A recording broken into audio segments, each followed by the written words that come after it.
राम तुम्हारो आसरो, राम तुम्हारो ज्ञान, राम तुम्हारो भजन मुख, राम तुम्हारो ध्यान, राम तुम्हारो ध्यान, राम तुम सिर पर राजो, आगे पीछे राम दसों दिस राम ही गाजो, राम चरण कराम बिन मन माने नहीं आम, राम तुम्हारो आसरो, राम तुम्हारो ज्ञान।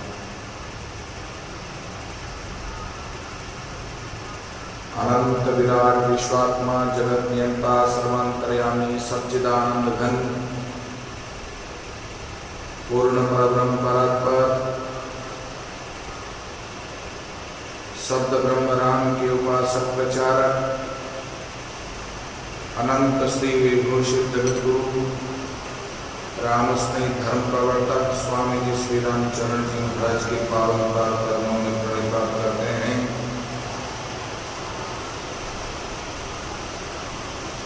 तदनंतर परम श्रद्धेय परम श्रद्धा ईश्वर स्मरणीय वंदनीय अर्चनीय पूजनीय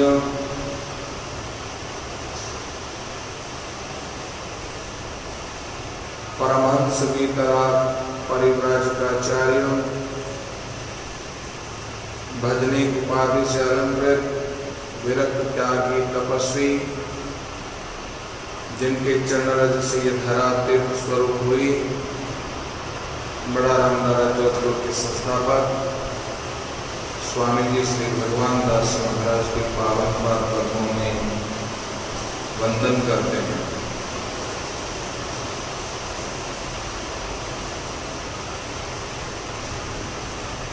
साधना स्वाध्याय चातुर्मास 2020 का पावन अवसर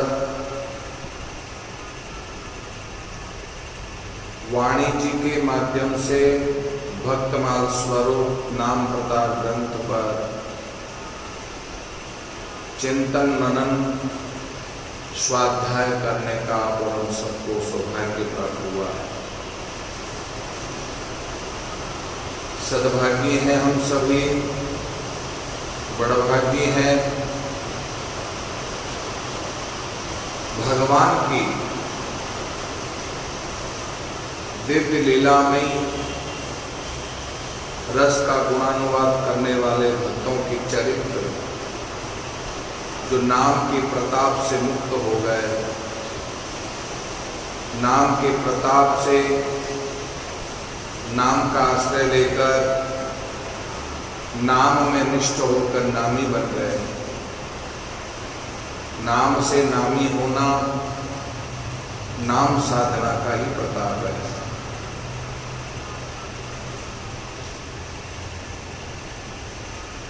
ध्रुव चरित्र को हमने विगत दिनों से आत्मसात करने का प्रयास किया। राम राम प्रहलाद पुकार्यो, ताको पिता बहुत पचहार्यो, संकट सयो पण राम न छांड्यो, राम भरोसे मरणो ही मांड्यो, अग्निधार पर्वत सो राख्यो, सिंह सर्प गज पर हर नाख्यो, अंधकूप में राम बचायो, जन को यस हरि जग दिखलायो, कोप्यो असुर खड़ग लियो कर में, जन के हित प्रगट्यो हरि खंभ में, मार्यो असुर भक्ति विस्तार, जन प्रहलाद की नीच निवारी। श्री महाराज स्वामी जी श्री रामचरण जी महाराज ने नाम के प्रताप का महत्व बताते हुए नाम में जो निष्ठ हो गए, नाम में जिसने विश्वास रखा, नाम में जिसने भरोसा रखा, नाम में जो रत हो गए, नाम के प्रभाव से सर्वत्र भगवतमय दृष्टि हो गई। कण कण में, अणु अणु में, परमाणु परमाणु में ईश्वरीय सत्ता का अनुभव करते हुए राम नाम की साधना में रत होने पर निडरता को प्राप्त कर लेना बहुत बड़ी साधना है। निडरता, निर्भयता। वैसे तो राम नाम का प्रभाव इतना है, निडर बना देता है, निर्भय बना देता है, डरता नहीं है किसी से। कोई कितना भी कोप करे, कोई कितना भी प्रकोप करे, कोई कितना ही आवेश में आ जाए, कोई कितना ही अपना प्रभाव दिखाना चाहे, तो भी नाम के सामने उसका कोई अस्तित्व नहीं। देवी संपदा और आसुरी संपदा दोनों तत्व एक साथ अनादिकाल से राम का।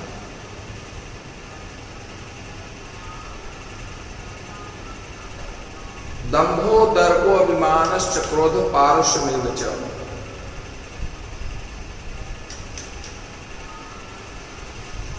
यह आसुरी प्रवृत्ति है।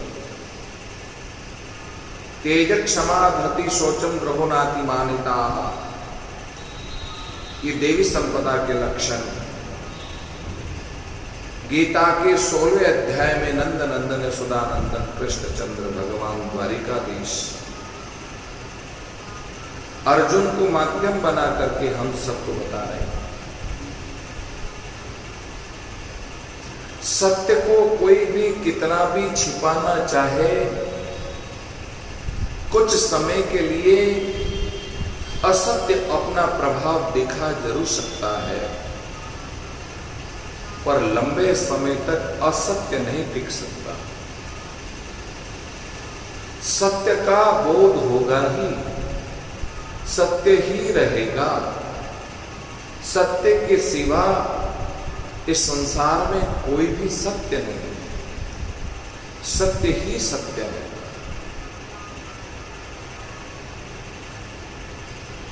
दैविक गुणों के सामने ठीक है आसुरी गुणों की शक्ति में भी विशेषता है, महत्ता है। मायावी विद्याएं, मैली क्रियाएं हैं, आसुरी प्रवृत्ति है। रजोगुण तमोगुण के प्रभाव में जो जी रहे लोगों के जीवन में आसुरी वृत्ति और आसुरी प्रभाव ज्यादा दिखता है। उस आसुरी के प्रभाव के कारण कभी कभी देवी संपदा के गुण छिप जाते हैं, पर समय आने पर देवी संपदा के गुणों की ही जीत होती है। देवी की शक्ति ही काम करती है।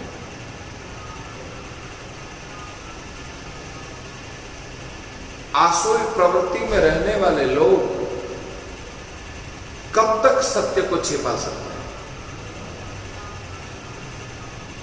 कब तक वे ढक सकते हैं? ये बादल कितनी देर तक सूर्य देवता को छिपा सकते हैं? घने बादलों में घटाओं के बीच में छिपा हुआ सूर्य, क्या तुम इसे नकार सकते हो कि सूर्य नहीं है? ये कह सकते हो?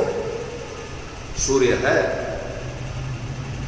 सूर्य का अस्तित्व कल भी था, आज भी है, कल भी रहेगा। पर काली घटाएं, ये आंधी, ये तूफान, ये बादल कुछ समय के लिए सूर्य को छिपा करके अपने आप का महत्व बताने में अपना प्रभाव तो दिखाते हैं, पर ये इतना प्रभावित नहीं कर सकता। जो सूर्य में विशेषता है, जो सूर्य में महत्ता है, जो सूर्य में दिव्यता है, उसका कोई वर्णन नहीं कर सकता। कितनी भी घटाएं छाले, कितना भी अंधेरा करने की कोशिश करे, पर वास्तव में जो अंधेरा होता है सूर्य के छिपने पर, सूर्य के अस्त होने पर जो अंधेरा होता है, उस अंधेरे के बराबर एक काली घटाएं कभी भी अंधेरा नहीं कर सकती, कभी नहीं कर सकती। बादलों की ओट में छिपा है, रिमझिम बारिश में आज सुहाना मौसम बन रहा है, सूर्य नहीं दिखाई दे रहा है, फिर भी सूर्य होने का प्रमाण सामने है कि इतना उजाला है, इतना उजाला। इस उजाले को आप नकार नहीं सकते। इसी तरह से आसुरी प्रवृत्ति में जीने वाले जितने लोग हैं, वे कब तक क्रोध कर सकते हैं? कब तक वे प्रकोप करेंगे? कब तक वे कोप भवन में जाकर के बैठेंगे? कितने समय तक आवेश में रह सकते हैं? क्योंकि आवेश में रहना, क्रोध के आग बबूला में प्रवृत्ति में रहना, ये मनुष्य का स्वभाव नहीं है। अभिमान में कब तक रहना, कब तक जीना अभिमान में? दंभ प्रवृत्ति में कब तक जीना? इनका कुछ समय के लिए ही समय होता है। दंभो दर्पो अभिमानस्य क्रोध पारुष्यमेव च। दंभ प्रवृत्ति के व्यक्ति, अहंकारी प्रवृत्ति के लोग,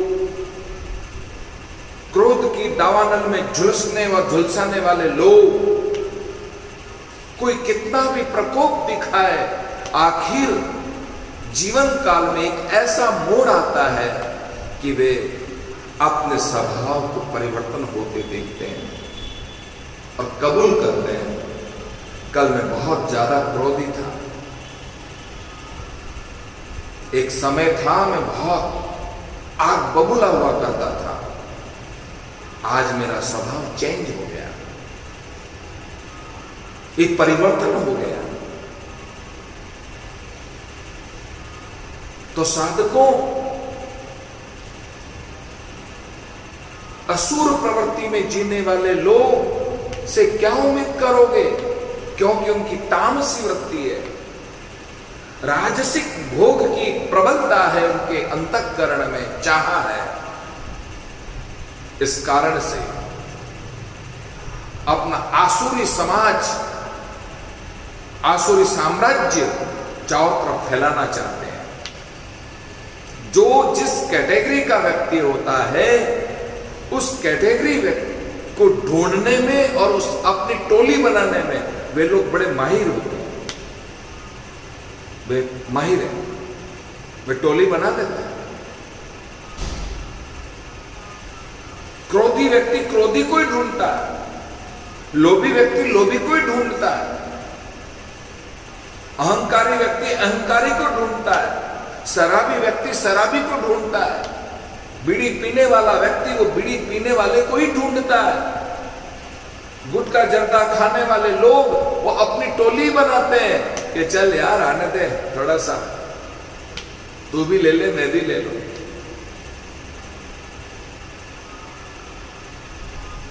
पर आसुरी वृत्ति की विजय कब तक टिक सकती है? मेरी विद्याओं के द्वारा, मेरी क्रियाओं के द्वारा, तामसी साधना के द्वारा, राजसी साधना के द्वारा वे भगवान को रिझा तो सकते हैं, पर उनका उद्देश्य जीवन का कल्याण करने का साधन नहीं होता है, साम्राज्य को बढ़ाने का लक्ष्य होता है। मैं सब पर विजय प्राप्त हो जाऊं, मैं बलिष्ठ हो जाऊं, मैं बहुत ताकत वाला हो जाऊं, जन बल धन बल से मजबूत हो जाऊं। हे शिव जी मुझे ऐसा आशीर्वाद दो। और ऐसे वृत्ति के लोग जिनकी चाहना, जिनकी आकांक्षा, जिनकी तमन्ना सांसारिक वस्तुओं को प्राप्त करने की, सांसारिक साधनाओं को प्राप्त करने की प्रवृत्ति, उनमें बहुत कुछ अधिक होती है। दुनिया में असुर भी जीता है, देवी संपदा के गुण वाले भी व्यक्ति जीते हैं। कोई हंस के जीता है, कोई रो के जीता है, कोई अहंकार में जीता है, कोई नम्रता में जीता है। जीता तो हर व्यक्ति है, कोई क्रोध में जीता है, कोई शांत स्वभाव में जीता है, कोई अक्कड़ में जीता है, कोई मुस्कुराते हुए जीता है। जीते सभी हैं, जीते सभी हैं। आज हम जितने आसुरी संपदा के मेले विचारों वाले लोगों को देखते हैं, ये आज की बात नहीं है। सतयुग में भी आसुर प्रवृत्ति के लोग थे, राक्षस के रूप में। वो राक्षस कहलाया करते थे, कुछ समय के लिए घुसपैठी कहलाने लग गए। आज की भाषा में कह रहे कि आतंकवाद के रूप में कहलाया जाए। वे आतंकी व्यक्ति जो आतंक फैलाते हैं, आतंक का तांडव फैलाते हैं, जिनके अंदर कुछ ना कुछ चाहना होती है, मेरी राज्य की सीमाएं बढ़ जाएं, दूसरे पड़ोसी देशों को मैं जीत लूं, पड़ोसी देशों पर मैं हमला कर लूं और उनको मैं अपने गुलाम बना लूं। यह हर व्यक्ति सोचता है, अपने राज्य की सीमा, अपने देश की सीमाएं मैं और बढ़ा लूं, चुरा लूं। आए दिन अखबारों में पढ़ते हो, सुनते हो, मुझे यहां कुछ भी कहने की आवश्यकता नहीं है, पर ये बातें आज की नहीं है, अनादिकाल से चली आई बातें। हिरण्याक्ष हिरण्यकशिपु के जमाने में यही प्रवृत्ति थी। सीधे साधे लोगों पर आक्रमण करना, भक्ति करने वालों के ऊपर अपना प्रभाव जमाना, शांति से चैन से उनको बैठने न देना, उनकी भक्ति को तहस नहस करने के लिए, तार तार करने के लिए हर तरह से हथकंडे अपनाना, षड्यंत्र रचना, यह अनादिकाल से परंपरा, कोई आज की बात थोड़ी। किसी साधु को नीचे स्तर तक के गिराने की प्रवृत्ति कोई आज की थोड़ी, अनादिकाल से चली आई परंपरा है। प्रहलाद जैसे भक्त भी दुनिया में जीते हैं और हिरण्यकशिपु जैसे भी व्यक्ति दुनिया में जीते हैं, पर हिरण्यकशिपु जैसे व्यक्ति प्रहलाद जैसे भक्त को काबू में करने के लिए, गुलाम बनाने के लिए, अपनी तरह लेवल का बनाने के लिए हर तरह से हथकंडे अपनाते हैं, षड्यंत्र रचते हैं, पर आखिर सत्य की जीत होती है, असत्य की जीत नहीं हो सकती। देवी संपदा के गुणों वाले की जीत होती है, पांडव प्रवृत्ति की जीत होती है, कौरव प्रवृत्ति की कभी जीत नहीं हो सकती। संख्या बल में भले कौरवों की संख्या अनेकों, हजारों, सैकड़ों, पांडवों की संख्या भले 5 हो, देवी संपदा वाले गुणों की संख्या भले परिवार में एक ही हो, पर वो भी बहुत हावी पड़ जाता है कभी कभी। हिरण्याक्ष हिरण्यकशिपु के परिवार में प्रहलाद ही एक काफी था, प्रहलाद ही एक ही काफी था, जिसकी भक्ति को, जिसकी साधना को, जिसकी निष्ठा को, जिसकी साधना को हर तरह से तार तार करने के लिए, तस नस करने के लिए कितने हथकंडे, कितने षड्यंत्र रचने के प्रयास किए, कितने मारने के प्रयास किए, पर कोई कुछ काम नहीं आया। दुष्ट व्यक्ति हमेशा अपनी दुष्टता दिखाए बिना नहीं रह सकता, ये स्वभाव है। सज्जन व्यक्ति अपनी सज्जनता दिखाए बिना नहीं रह सकता, इसी तरह से दुर्जन व्यक्ति भी अपनी दुर्जनता दिखाए बिना नहीं रह सकता। आखिर अपना स्वभाव है, दुर्जन भी उसका स्वभाव है, सज्जन होना उस व्यक्ति का स्वभाव है। वो दुर्जन में भी सज्जनता का दर्शन करता है, और दुर्जन व्यक्ति भी सज्जन में भी दुर्जनता देखता है। लसन की कुली खाने के बाद, 5 कटोरे खीर पीने के बाद डकार लसन की आएगी,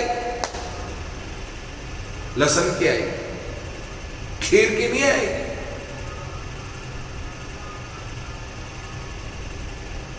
निन्यानवे गुण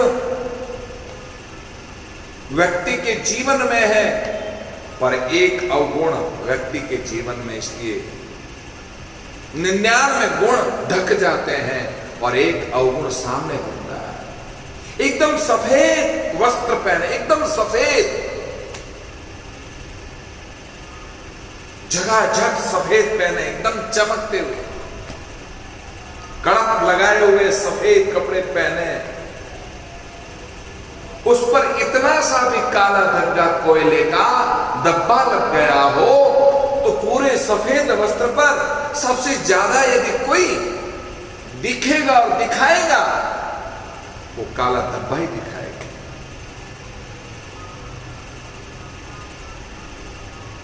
हाथ का इशारा कितना ही कर ले, तेरे में ये अवगुण है, तेरे में ये प्रवृत्ति है, तेरे में ये स्वभाव है, पर कहने वाले तो सामने वाले में तो अवगुण देख रहा है, सामने वाले में तरह तरह का स्वभाव देख रहा है, पर तेरे में कितने अधिक हैं ये तो तेरे हाथ का इशारा कर रहा है। एक अंगुली उधर है, 3 अंगुली इधर है। इसलिए साधकों, एक तराजू के पलड़े में भक्त प्रहलाद बैठा है और दूसरे पलड़े पर हिरण्यकशिपु की आसुरी संस्कृति बैठी है। देवी संस्कृति की जीत होती है या आसुरी संस्कृति की जीत होती है? मैंने कहा बादल भले सूर्य को छिपा सकते हैं, पर सूर्य के अस्तित्व को कभी भी वो छिपा नहीं सकते, क्योंकि सूर्य का अस्तित्व कायम है। ऐसे ही देवी संपदा की शक्ति को वो छिपाना चाहते हैं आसुरी लोग, पर देवी संपदा की शक्ति सदैव उजागर रहती है। भक्त प्रहलाद की भक्ति, उसकी निष्ठा, उसकी साधना, उसकी तपश्चर्या, उसकी निडरता, उसकी निर्भयता, वो सदैव अमर रहती है, वो हावी होती है। भक्त प्रहलाद हिरण्यकशिपु के प्रसंग को तुलनात्मक अध्ययन करके देखिए, हर तरह से देखिए, कितनी विचित्रता बात, कितनी विचित्र बात सामने है। हिरण्यकशिपु का आतंक भी उतना ही जबरदस्त चारों तरफ फैला हुआ है। प्रशासन के ऊपर अपना प्रभाव, राज कर्मचारी के ऊपर अपना प्रभाव, जनता के ऊपर अपना प्रभाव। खबरदार,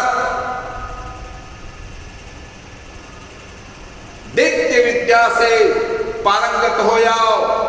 दैत्य विद्या ही सबसे श्रेष्ठ विद्या है, दैत्य विद्या से बढ़कर कुछ नहीं है। मेरी विचारधारा में तुम्हें जीना होगा, वैन की दुष्टता कोई कम थी? भागवत को जब हम सुनते हैं, पढ़ते हैं, राजा वैन ने दुष्टता के साथ समझौता करके साधु संतों और भक्तों के सतीत्व को भंग करने के लिए, साधुओं की साधुता को नष्ट करने के लिए, भक्तों की भक्ति को नष्ट करने के लिए अपने कदम बढ़ाए, प्रस्ताव पारित करके घोषित करवा दिया, खबरदार आज के बाद में कोई यज्ञ व्रत जप तप करेगा तो ये क्या है? सतयुग से ये परंपरा है, ये आज की परंपरा नहीं। वैन, हिरण्यकश्यपु, हिरण्याक्ष, रावण, कुंभकर्ण, कंस,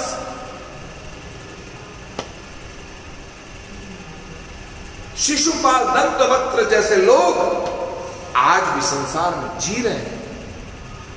कौरवों की संख्या बढ़ी हुई है। परिवार में देख लो, मोहल्ले में देख लो, समाज में देख लो, कौरवों की संख्या आपको बहुत मिलेगी, पर पांडवों की संख्या भले ही कम मिलेगी, पर वे त्रास सहन लेंगे, त्राण को सहन लेंगे, असुरों की आसुरता को सहन कर लेंगे, कितनी विपदाओं को सहन कर लेंगे। हिरण्यकश्यपु जैसे लोग जो जितना त्राण देना चाहे, त्रास देना चाहे वो दे, पर भगवान की भक्ति उसको और सहन करने की शक्ति देता है। भगवान भी कम नहीं है। चल किसकी जीत होती देखते हैं। इसलिए भक्तों, हे मेरे साधकों, परिवार में भी यदि इस तरह की कौरवों की संस्कृति के लोग जी रहे हो, आसुरी प्रवृत्ति के लोग जी रहे हो, परवाह मत करो।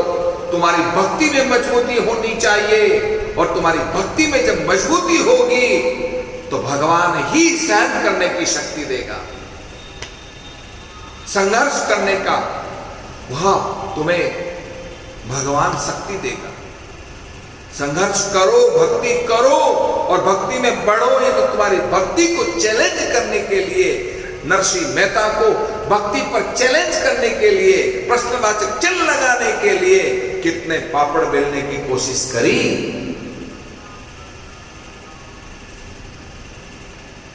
पर जिस वक्त सामरिया सेठ बन करके मायरा लेकर के आया, नरसिंह मेहता की बाजी रखने के लिए, नारायण देखता रह गया, श्रीरंग जी देखते रह गए, उनकी सभा देखती रह गई। क्या बात करते हो।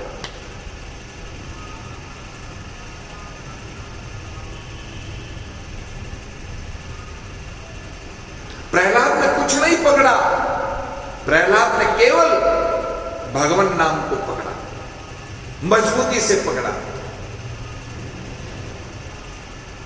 तुम सोचते हो कि राम राम राम राम करने से क्या होता है?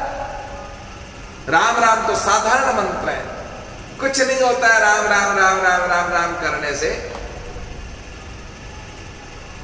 पर हमारे शास्त्र कहते हैं, हमारे संत लोग कहते हैं, राम राम करने से क्या नहीं होता है। ये प्रमाण सामने, नाम प्रताप ग्रंथ सामने। महिमा नाम प्रताप की सुनो श्रवण चितलाय, राम चरण रचना रटो तो कर्म सकल झड़ जाए। ये नाम का प्रभाव नहीं तो क्या है साधकों?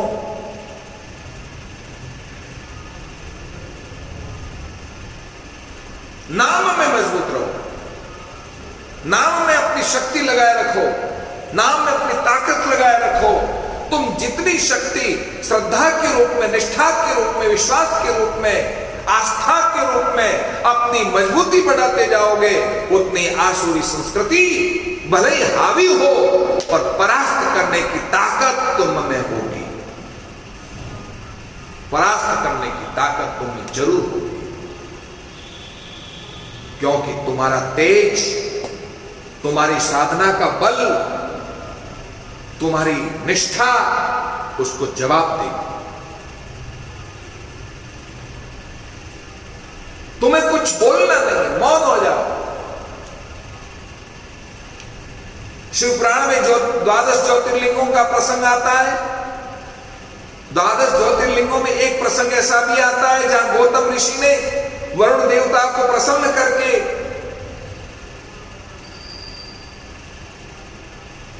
अकालग्रस्त इलाके में जहां 100 वर्षों तक बारिश नहीं हुई, ऐसी विषम परिस्थिति में गौतम ऋषि ने वरुण देवता को प्रसन्न करके बहुत बड़ा काम किया। एक खड्डे में हमेशा पानी भरा रहेगा, तुम चाहो जितना ले सकते हो, कभी खत्म नहीं होगा। इस तरह का आशीर्वाद वरुण देवता ने दिया गौतम ऋषि को। शिव पुराण कहता है, मैं नहीं कह रहा हूं। गौतम पत्नी अहिल्या ने अपनी सखी सहेलियों को सबसे कहा, आओ वरुण देवता की कृपा से हमारे यहां खड्डे में पानी भरा पड़ा है, कभी खत्म नहीं होने वाला है। यह अक्षय कुंड है, इस अक्षय कुंड से जितना चाहो उतना तुम जल ले जा सकते हो, आओ ले जाओ। पर स्त्रियों के स्वभाव में धीरे धीरे ईर्ष्या बढ़ गई। स्त्रियों के स्वभाव में धीरे धीरे ईर्ष्या बढ़ गई और ईर्ष्या का परिणाम इतना भयंकर हुआ, ईर्ष्या का प्रमाण अपने अपने पतियों को ईर्ष्या में धकेलने को विवश किया, गौतम को गिराने का प्रयास किया, गौतम की शक्ति को नष्ट करने का प्रयास किया। जिसने पानी का प्रबंध किया है उसी को वार करने के लिए तैयार हो गए। तो आपको पता है कि गणेश जी को स्मरण करके, गणेश जी की आराधना करके गणेश जी को गाय का रूप बनाना पड़ा। और जब गणेश जी जब गाय के रूप में आए और गौतम ऋषि ने उस गाय को हटाने के लिए हाथ लगाया था और उनसे गौ नीचे गिर गई, प्राणांत हो गई। पर ईर्ष्यालु प्रवृत्ति के लोग, आसुरी प्रवृत्ति के लोग इसी ताक में थे, गौतम हत्यारा, गौतम हत्यारा, गौ हत्यारा, गौ हत्यारा, गौ हत्यारा, भयंकर पाप करने वाला, निकालो, देश से बाहर निकालो। और यही हुआ, गौतम ऋषि ने उस जगह को छोड़ दिया। साधना में डिस्टर्ब होता है, साधना में विक्षेप होता है, लोग मेरे से राजी नहीं हैं, पर मैं अपनी साधना नहीं छोड़ूंगा, अपनी भक्ति नहीं छोड़ूंगा, मैं अपनी निष्ठा नहीं छोड़ूंगा, अपनी आस्था को कम नहीं करूंगा। भगवान शंकर को राजी किया, भगवान शंकर प्रसन्न हो गए और भगवान शंकर ने कहा कि हे गौतम, तुम निर्दोष हो, पूर्णतया निर्दोष हो। कभी कभी निर्दोष व्यक्ति को कई प्रकार के बड़े लांछनों से लांछित होना पड़ता है, समाज की नजरों में नीचे गिरना पड़ता है। गौतम ऋषि समाज की नजरों में नीचे गिर गए थे, इसलिए शंकर भगवान ने आज प्रकट होकर के कहा कि तुम निर्दोष थे, निर्दोष हो और निर्दोष ही रहोगे। तुम्हारे साथ छल हुआ, कपट हुआ। छली व्यक्ति छल ही करता है और कपटी व्यक्ति कपट ही करता है। कोई कितना भी वो तुम्हारे अंदर घुस करके छुरा मारता है, पीठ पे घोंप देता है। साधकों,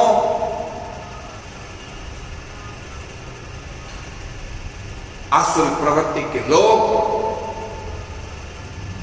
तुम्हारे अंदर घुस करके, तुम्हारे को अपना बना करके, तुम्हारा मन जीत करके इतनी आसानी से छुरा घोंप देता है, तुम्हें यकीन भी नहीं होता है, यकीन नहीं होता है, विश्वास नहीं होता है कि ये मेरे साथ ऐसा व्यवहार कर सकता है। पर नहीं, आज उनका छल सामने आया। आज उनका कपट सामने आ गया, आज उनकी दुष्ट प्रवृत्ति सामने आ गई। गौतम ऋषि को शंकर भगवान ने कहा, तुम कोई गौ हत्यारा नहीं हो।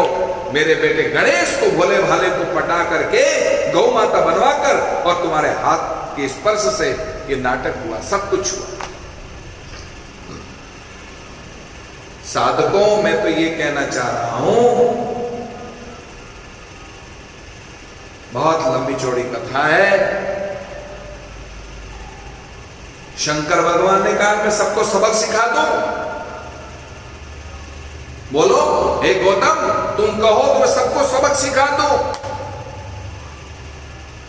सबको परिवर्तन कर दो, सबको झुका दो तुम्हारे चरणों में। गौतम ऋषि कहते हैं नहीं, मैं नहीं चाहता मेरे चरणों में झुकाना, सबको हिसाब देना मैं नहीं चाहता। मैं तो ये कहता हूं, सब आपकी भक्ति करे, आपकी साधना करें, सबका मन परिवर्तन हो जाए, सबकी बुद्धि बदल जाए और उनकी निष्ठा आप में जागृत हो जाए। ये गौतम ऋषि का शब्द सुनकर के शंकर भगवान गदगद हो गए और अश्रुपात होने लगे। और शंकर भगवान ने वहीं अपना डेरा डाल दिया और गंगा को प्रकट कर दिया। साधकों, ये 12 ज्योतिर्लिंगों में भी एक कथा है।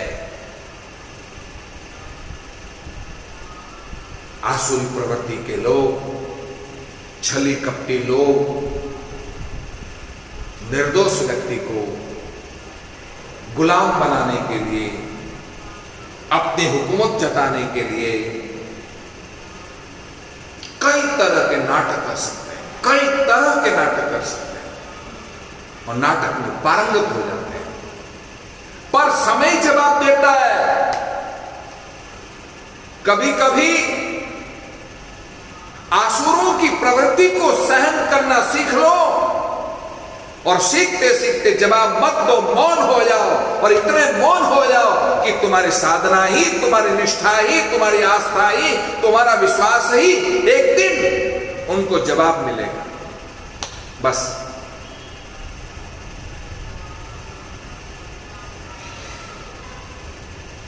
या तो संघर्ष करो, मुकाबला करो, उनके बराबर हो जाओ, बाएं चढ़ा लो, टेक फॉर टैट, परिचय दिखा दो। मुकाबला नहीं कर सकते हो तो अपने भजन में अपना वजन बढ़ाओ। प्रहलाद ने जवाब नहीं दिया, प्रहलाद ने अपने बाप को सुधारने की कोशिश नहीं करी, पर अपनी भक्ति में उतर रहे, मजबूत रहे, रत रहे, किसी की परवाह नहीं की। कोई कितना भी मुझे त्रास देने की कोशिश करे, फिर भी मैं किसी की परवाह नहीं करता।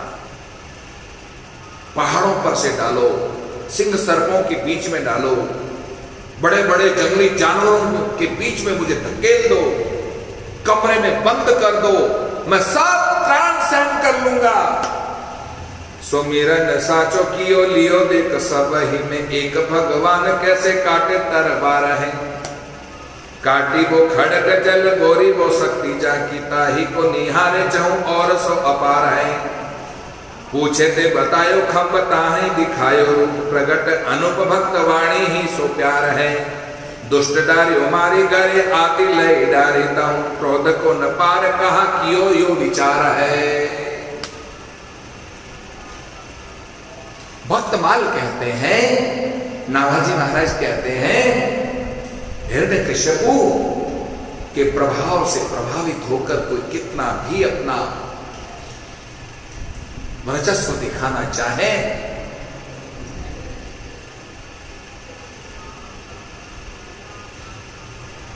अपना प्रभाव दिखाओ।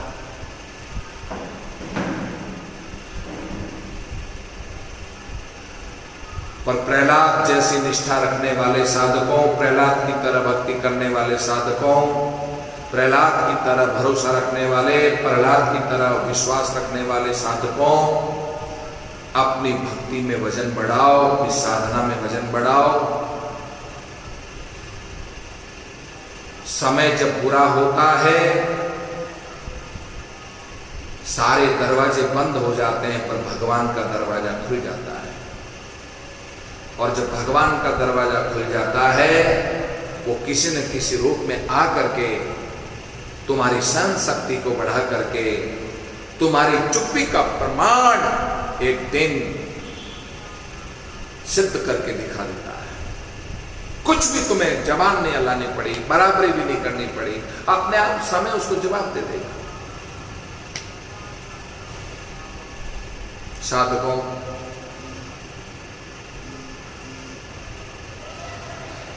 राम राम प्रहलाद पुकारियो, ताको पिता बहुत वचहारियो।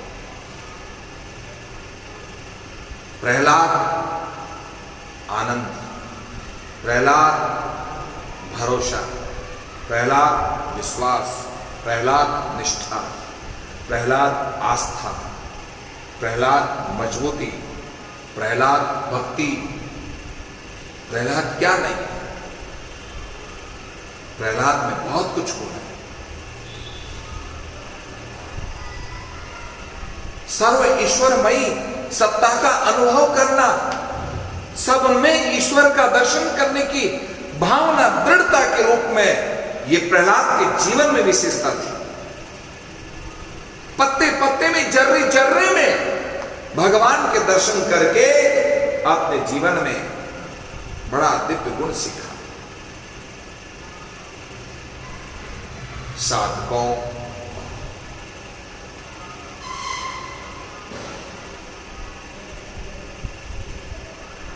प्रहलाद और हिरण्यकशिपु दो तरह की संस्कृति है।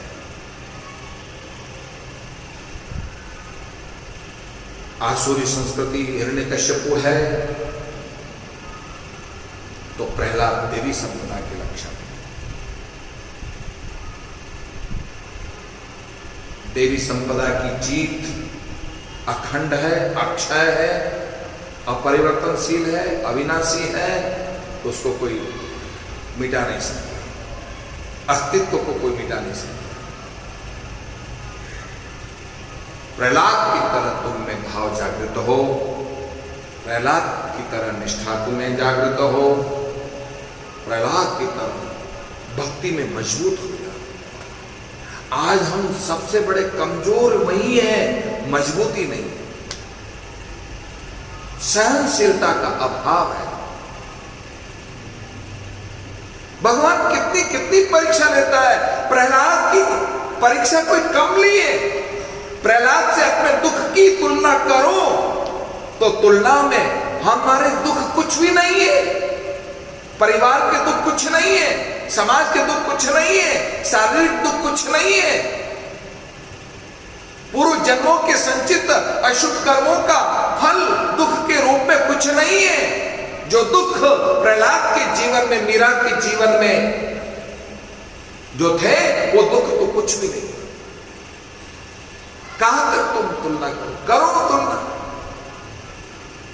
प्रहलाद और मीरा जैसे प्रसंग वर्तमान में अनेकों भक्तों के चरित्र इसीलिए बार बार सुनने चाहिए ताकि हमारे दुख कम हो जाए और हम तुलना करें, अरे प्रहलाद ने तो इतनी छोटी सी उम्र में इतने भयंकर दुख देखे हैं,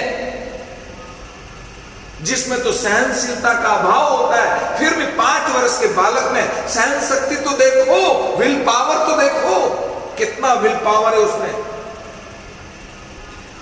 अपने विल पावर को कभी मत खो,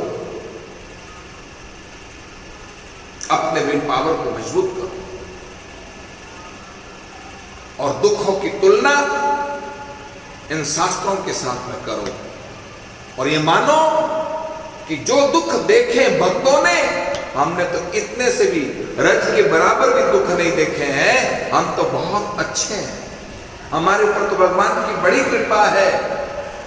कम से कम हमको कोई पहाड़ से फेंक तो नहीं रहा है, हमको कोई सर्पों के बीच में डाल तो नहीं रहा है, हमको जंगली जानवरों के बीच में डाल तो नहीं रहा है, हम बहुत सुरक्षित हैं। षड्यंत्र रचने वाले रचेंगे, क्रोध करने वाला व्यक्ति क्रोध दिखाएगा, प्रकोप करने वाला प्रकोप दिखाएगा, पर तुम उससे क्यों आहत होते हो? आहत होने की कोशिश मत करो। इसलिए भक्तों के चरित्र दुख सहन करने के लिए और अपनी भक्ति को बढ़ाने के लिए साधन है। खूब अपनी भक्ति को बढ़ाओ और अपने दुखों को मिटाने का प्रयास करो और अपने जीवन को धन्य बनाओ। इन्हीं मंगल भावनाओं के साथ घड़ी अपना इशारा कर रही है। खूब भक्ति करो, खूब साधना करो। प्रहलाद जी का चरित्र विस्तार से हम कल बताएंगे। भागवत में प्रमाण है, भक्तिमाल में प्रमाण है और भी कई शास्त्रों में प्रमाण है। उन सारे प्रमाणों का विस्तार से हम कल चर्चा करेंगे। इन्हीं शब्दों के साथ प्रहलाद की तरह अपनी भक्ति बढ़ाओ, सहनशीलता बढ़ाओ, विल पावर बढ़ाओ और अपनी मजबूती बढ़ाओ। और कोई कितना भी बुरा करे फिर भी हम उनके सामने मुस्कुराते रहें। बस यही सीख, सबसे बड़ी सीखने की जरूरत है। राम राम राम राम राम राम राम राम।